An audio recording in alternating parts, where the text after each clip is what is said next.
Hello, everybody, and welcome back to Politics Relaxed. I'm very excited to say that we're here doing the youth debate. We're joined by many young people from all across the country, from Scotland to London and everywhere in between. And we're going to be discussing the issues that really matter to them in this election.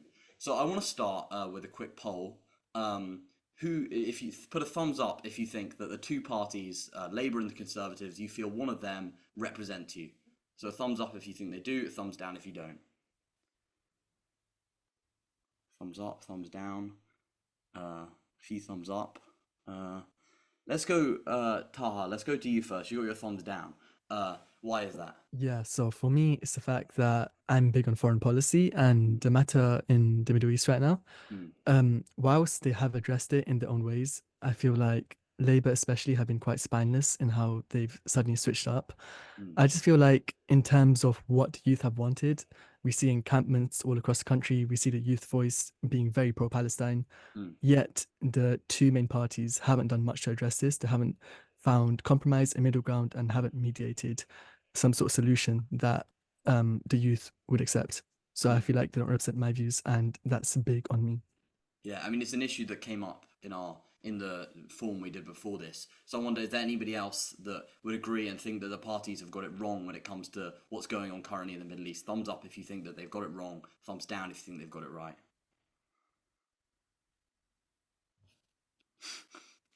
Everyone, let's see some thumbs up, thumbs down. We got a lot of people seem unsure on this one. I want to hear, Jack. You think they've got it? You think they've got it right? I would assume with that thumbs down. Let's go to you.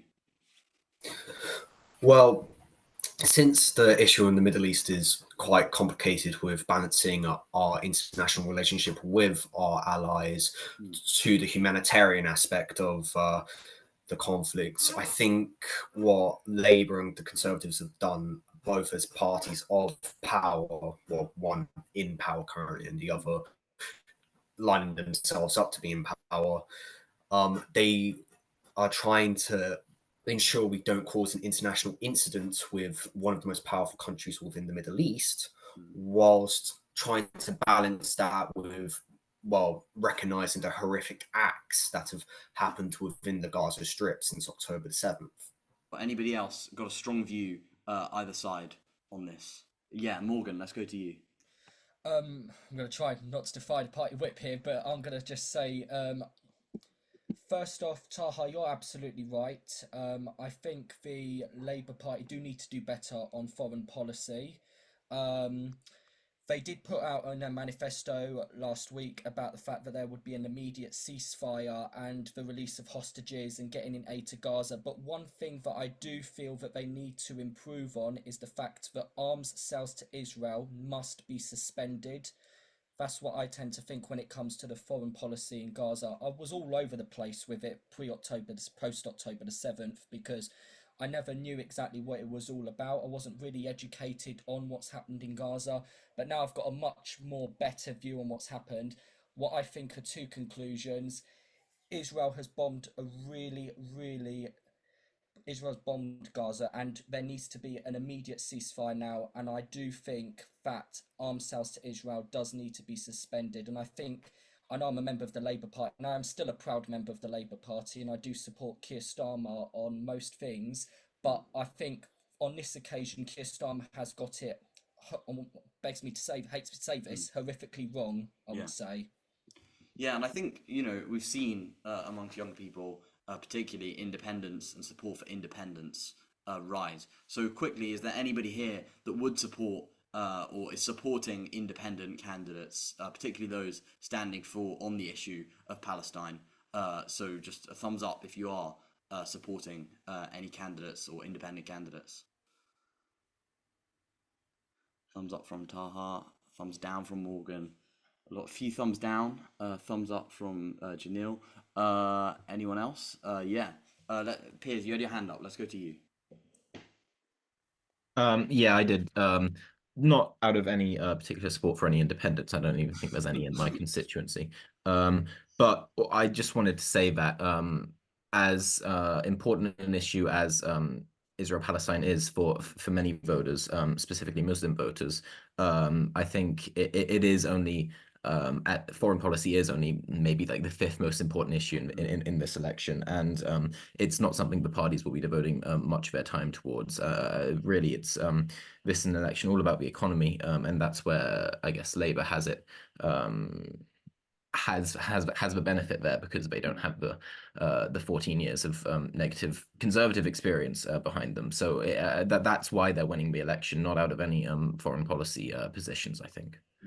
And that's quite a nice segue into one of the other key topics that was raised when we asked you guys what you cared about most, and I'd say probably the top issue for a lot of people here was economy and the cost of living crisis. So I want to hear from, is there anybody here that thinks that's the top issue at this election, and maybe would want to talk about it?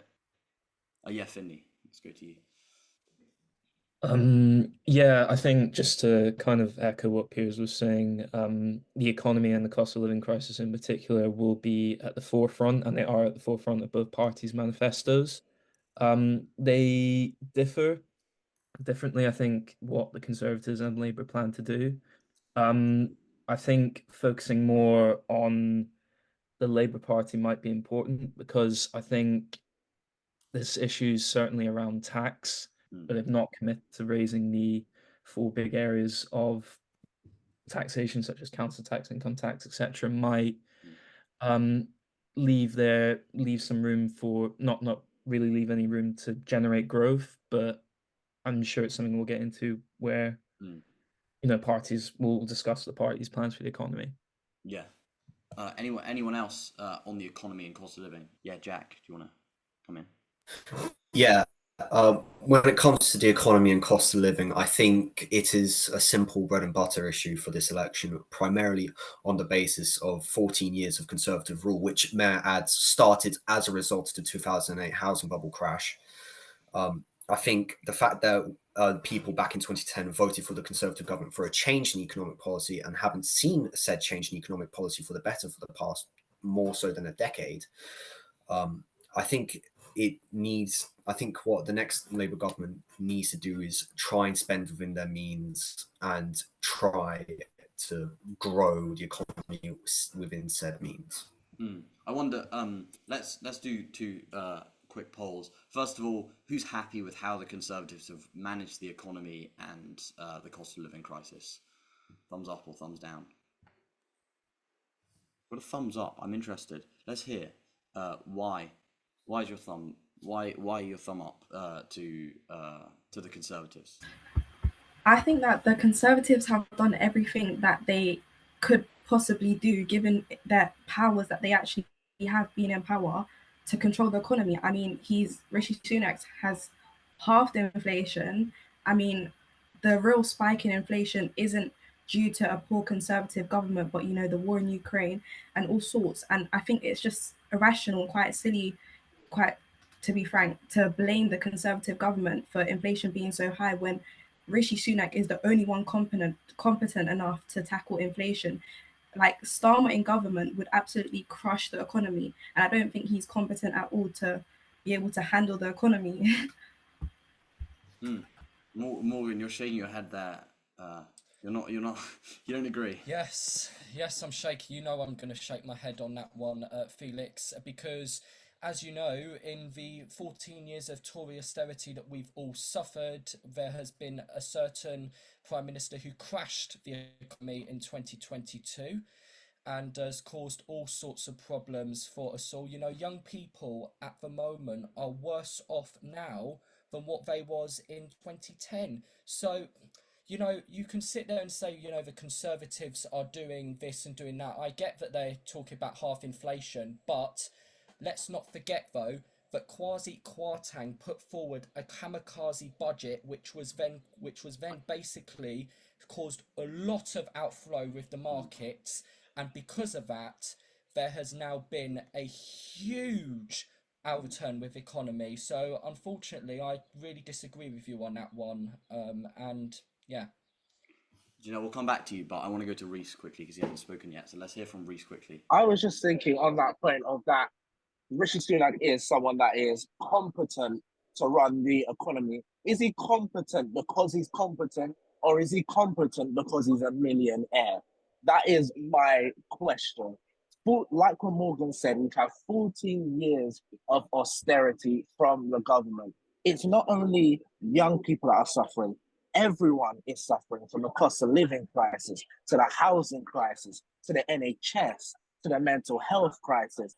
14 years of dictatorship from the Tory government, and we have not seen anything fundamental. Yes, inflation may be halving, but food prices are still going up. People are still suffering. The money is not moneying, and the money is not going into people's pockets like it should be. Janelle, let's come back to you. You didn't seem very happy with those points.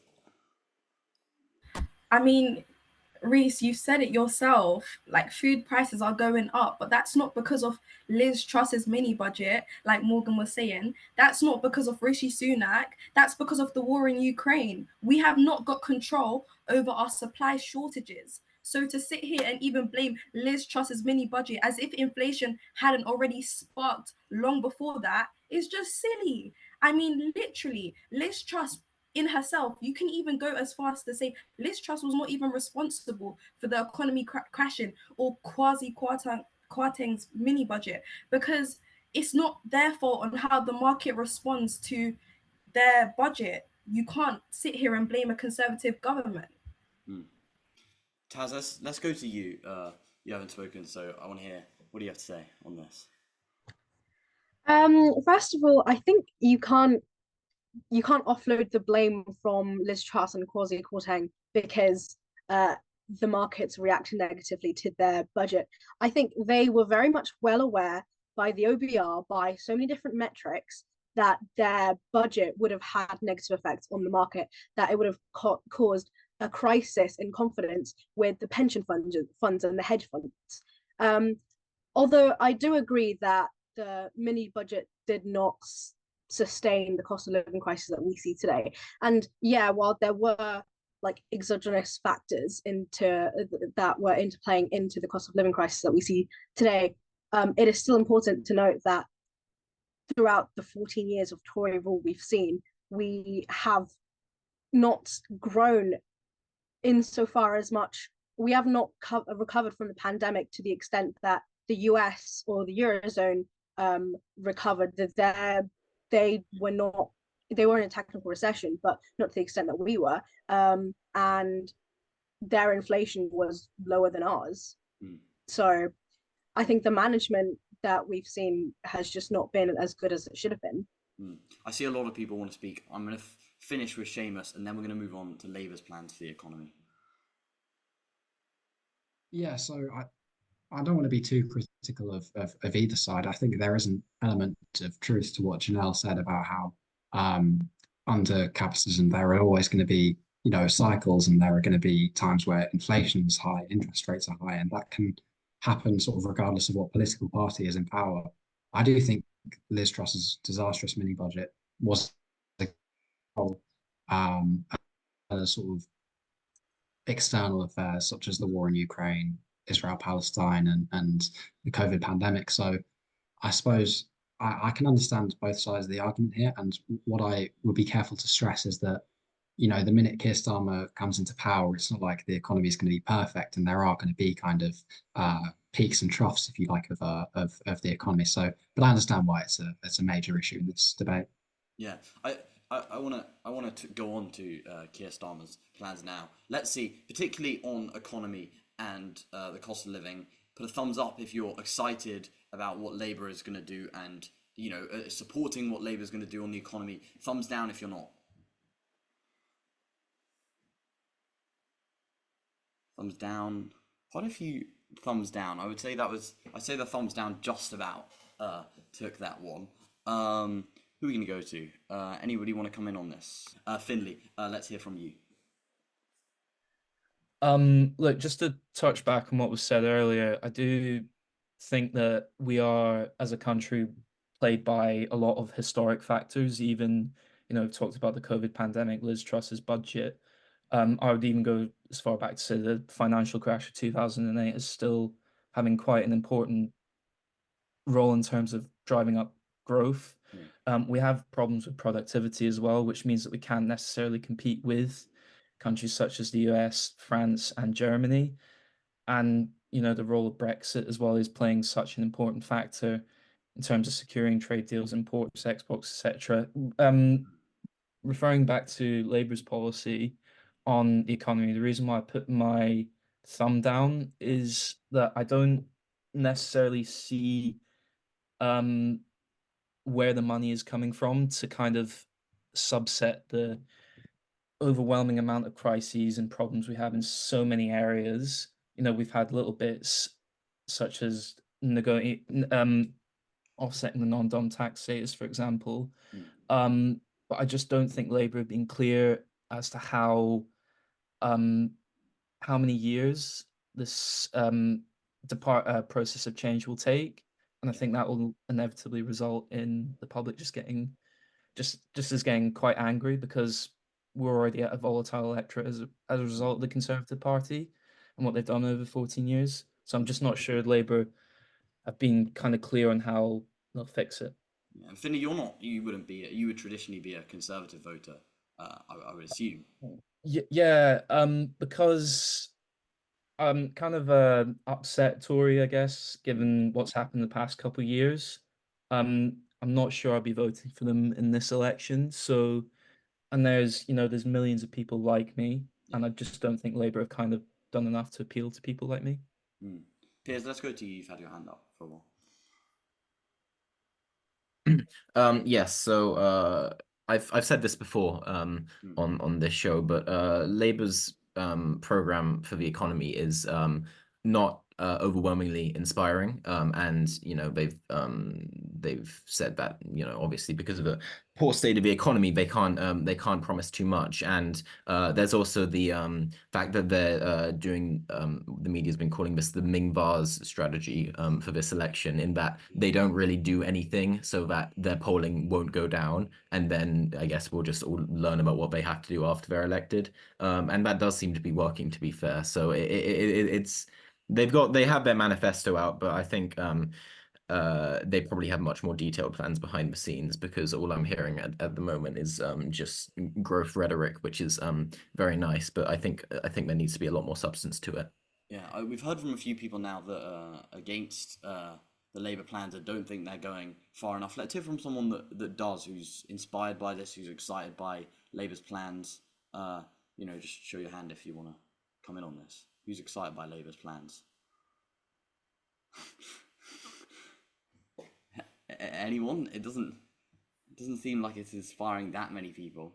It's interesting. Yeah, Jack, let's go to you. You put your hand up.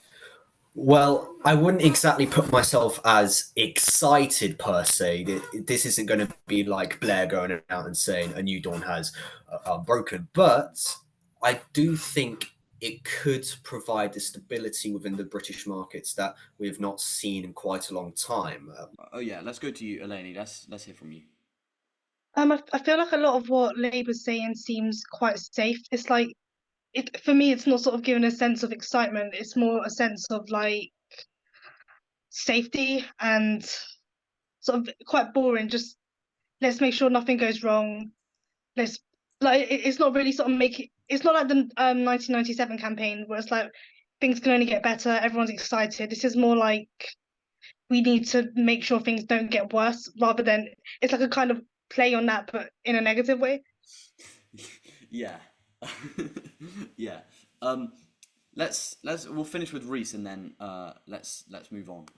Just quickly, I just wanted to say that Labour knows that it will take a long time for people to understand what our plans are for the economy. We're not going to push out things that are going to get people excited, because we are going to inherit one of the worst economic stabilities that we've ever seen since World War II. The money is not there to push out certain things that we would like to push out. Yes, there are certain things that we would have liked to put in our manifesto to ease more, to pull in more voters that would want to vote for us. But like I said, we are going to inherit one of the worst economic finances that we've ever seen. We're going to move on now because I want to talk about one more key issue before this is done, which was raised by a lot of people, which is healthcare and all the issues that surround healthcare. So just give me a quick show of hands. Who thinks that healthcare, who would put it in their top 3 issues at this election? Yeah, quite a few people. I'm seeing nearly everyone would put it in their top issues. So I want to just let's see who thinks that the Conservatives are the party to deliver on healthcare. Pretty much no one. I'm not seeing anyone there. Who thinks that Labour are the party to deliver on healthcare? A few, not really. Is there any other parties that you think like, I don't know, is it just no one is ready to deliver on healthcare, or is it that that it's particularly those 2 parties that are failing? Hands up if you think no party has got the plan for the NHS. Wow. Okay, so a lot of people don't think that any parties are equipped to deal with healthcare. I want to hear from someone. Yeah, I just wanted to comment. I think it's not necessarily a matter of parties being equipped to deal with the NHS, but more kind of honest reflection on what's happened with the NHS over the last few years. I think we are still dealing with the aftermath of the COVID pandemic, and the shortages we're seeing in that particular industry can't necessarily be dealt with straight away by whatever party. I think the solution definitely isn't privatization, which I think has been pushed partially by Reform UK, a party that's enjoying a lot of success in the minute. But yeah, as a whole, I think not many parties could really come in this current situation and alleviate the crisis that the NHS is suffering. Taz, let's hear from you on this. Yeah, I think none of the parties have a really a very visionary model on how to reform the NHS. I think both of them are quite similar to the status quo, like Wes Streeting's idea to utilize the private sector. That's basically what's been happening on a smaller scale, obviously. But I think the only way we'd be able to fundamentally solve the problems in the NHS is either to like tackle it at its root issue, which is, I think it's just an incentives problem. Like I think we would the overcapacity that we've seen, like waiting lists and stuff, that would partially be solved by trying to encourage people to go into the private sector. I know the point of the NHS is so that it's free at the point of use, but I don't think everybody needs to, like, people who don't need to use the NHS don't need to use it. I think it should be saved for people who need the NHS, people who perhaps can't necessarily afford private healthcare or health insurance. I think we should start moving to a system where we have a stronger private sector within our NHS, just because our public sector can't face it. Taha, let's hear from you on this. Yeah, I just want to say I agree, as in like no party has a clear-cut direction and way forward in terms of how to solve this issue. But it's also the fact that it's somewhat of a systemic issue too. Like there's no way to immediately deal with human capital flight, with nurses going to Australia or doctors going to other places which are more attractive to work in, which is understandable. But it's also the fact that there needs to be more incentives, but that can't happen with a strong economy and there's like strong foundations, which will take time. But yeah, that's just my take on it. I think that it's more of a long-term issue, and it's understandable why they're playing the safeguard on it and staying with the status quo. But I think that more could be done. I'm unsure how, but I think that there's still a lot more room to improve. Yeah. Morgan, you raised this in your form. Let's hear from you. Yes. First off, Taz, I do agree with you on the fact that I think Wes Streeting shouldn't have made that decision about the NHS privatisation. I think it would be a very difficult thing to happen, and it's just it wouldn't really be good for those who really need that healthcare. They need free healthcare, because don't forget the Labour Party was the party who founded the National Health Service. Having said that though, One thing that's really important that needs to happen, though, is that there needs to be a decrease in NHS waiting lists. And I believe myself that Labour has that plan to actually put that into force. They want to carry out 40,000 more appointments every week by incentivising staff to carry out additional appointments out of hours. And not only that, there also needs to be bringing down the waiting lists for those who are being diagnosed with autism. For example, I was someone who was diagnosed at 3. And there needs to be so I was someone who was diagnosed at 3. I waited at least 2 months. Now people are waiting 2 to 3 years for an autism diagnosis, and I believe that with Labour we can bring those waiting lists down. But having said that, I do think though that Wes Streeting, the decision of course for the privatisation of the NHS is a decision that should actually be thought about, because it should not happen. So I wanna quickly go round to everyone, and I want to ask if you were to sum up this election in, should we say, we'll do 2 words. We'll give you 2 words to do it in. So quick fire. How would you sum up this election? I'm literally going to go as I see you on my screen. So Jack, do you want to come in first? Canada, 1993. Reese. Excitement and change. Morgan. I would say landslide and victory. Taz. Boring and stability. Janelle. Worrying and depressing. Taha. Fed up. Eleni. Mundane, uninspiring. Seamus. I'd say reform and stability. As in reform the party, or reform the as in we want reform? I'll leave it ambiguous. You can interpret it both ways. Piers. Nothing interesting. Finley. Not sure. I think that was probably the most illuminating part of the episode, if I'm honest. It's interesting, as always, to hear from you all, and I really appreciate you giving up the time. Especially, it's great to have, normally we do smaller panels, so it's great to have a wide range of voices from all across the UK giving their, take on this, and we're hoping to have more of these episodes. So if you all are interested and the viewers are interested, then we want to keep doing this. So thank you very much for giving the time to you. Thank you to you for watching the video. Like and subscribe. We'll have lots of interviews and lots more coverage of the election very soon.